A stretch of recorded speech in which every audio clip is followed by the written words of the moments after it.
Hello दोस्तों, नमस्ते। मैं हूँ माधुरी यादव। मेरे चैनल का नाम है ऑफिशियल माधुरी 63। एक शिव भजन सुनाने जा रही हूँ। कैसा लगेगा कमेंट करके ज़रूर बताना।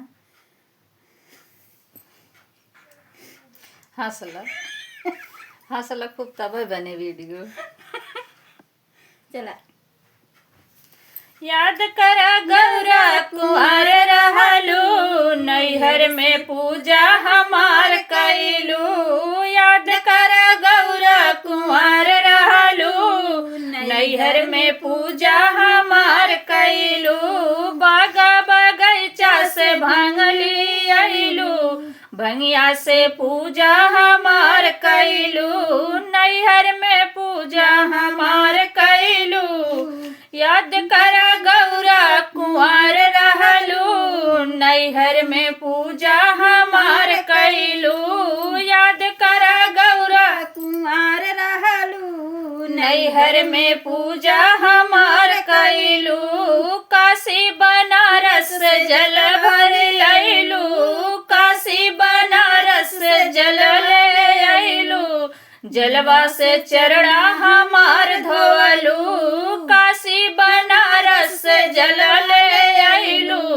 जलवा से चरणा हमार धोवलू, नैहर में पूजा हमार कैलू। याद करा गौरा कुंवर रहलू, नैहर में पूजा हमार कैलू। याद करा गौरा कुंवर रहलू, नैहर में पूजा हमार कैलू। चंदन घिसी घिसी भरलू कटोरी, चंदन घिसी घिसी भरलू कटोरी।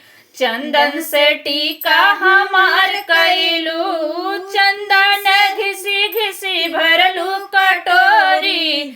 चंदन से टीका हमार कैलू, नैहर में पूजा हमार कैलू। याद करा गौरा कुंवर रहलू, नैहर में पूजा हमार कैलू। याद करा गौरा कुंवर रहलू, नैहर में पूजा हमार कैलू। सोने की थाली में आरती सजवलू, सोने की थाली में आरती सजवलू। आरती से पूजा हमार कैलू, नैहर में पूजा हमार कैलू।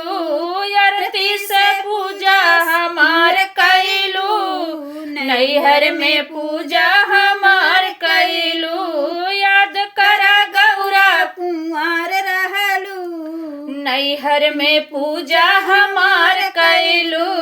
याद करा गौरा कुंवर रहलू, नैहर में पूजा हमार कैलू। रखलू तू हमरा तीजवा व्रतिया, रखलू तू हमरा तीज के बरतिया। तीज से कैलू पुआस गौरा, रखलू तू हमरा के तीजवा बरतिया। तीजिया में कैलू पुआस गौरा, नैहर में पूजा हमार कैलू। याद करा गौरा कुंवर रहलू। दोस्तों सुनिए और कमेंट करके बताइए केकर राग गए केकर ना गए।